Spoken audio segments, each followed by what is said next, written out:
रात का समय था, अमावस्या की काली रात। सड़क सुनसान थी, हवा ठंडी और सड़ी गली बदबू से भरी। उसी सड़क के आखिर में एक पुराना मकान खड़ा था, वर्मा हाउस। लोग उसे शापित घर कहते थे। 50 साल से कोई वहां नहीं रहा था, या शायद कोई वहां से जिंदा लौट नहीं पाया था। उस रात रिया और उसके 3 दोस्त, आदित्य, कबीर और मीरा, शहर से वहां पहुंचे। कॉलेज प्रोजेक्ट के लिए उन्हें हॉन्टेड प्लेसेस पर डॉक्यूमेंट बनाना था। पर रिया का इरादा कुछ और था। वो अपने भाई की तलाश में आई थी, जो 3 महीने पहले उसी घर में गायब हो गया था। घर का गेट चरमराया, जैसे उसे खोलने से उसे दर्द हुआ हो। अंदर धूल, मकड़ी के जाले और सड़ांध भरी थी। लेकिन जो सबसे भयानक था, वो सन्नाटा था। इतना गहरा कि अपने दिल की धड़कन भी डराने लगी। जैसे ही उन्होंने कदम रखा, फर्श ने कराहना शुरू कर दिया। ये तो सच में डरावना है, मीरा बुदबुदाई। डरो मत, रिया बोली। पर उसकी आवाज कांप रही थी।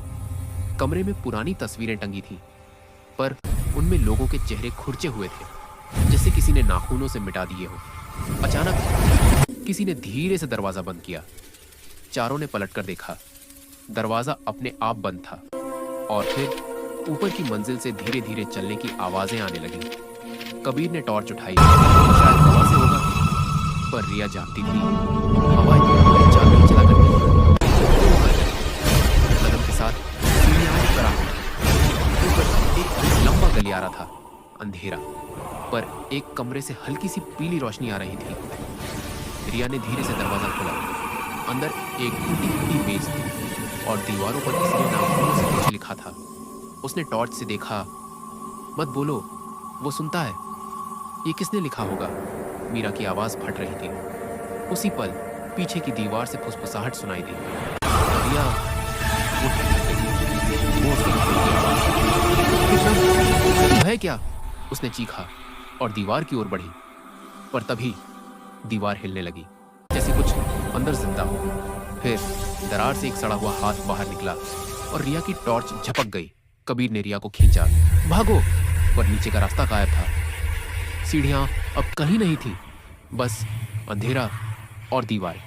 फिर सबने सुना वो आवाज चारों ओर से आती हुई। तुम सबने उसे जगा दिया। कमरे में चारों कोने से छायाएं उठी, इंसानी शक्लों में बदलती हुई।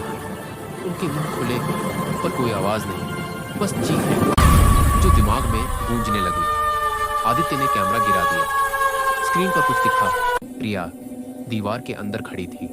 उसकी आंखें सफेद और होठों से वही आवाज निकल रही थी। मैंने कहा था मत बोलो। 3 महीने बाद पुलिस को वो कैमरा मिला। उसमें आखिरी वीडियो में सिर्फ एक ही चीज थी, एक दरवाजा धीरे धीरे खुलता हुआ और अंदर से वही फुसफुसाहट। अब अगला कौन आएगा?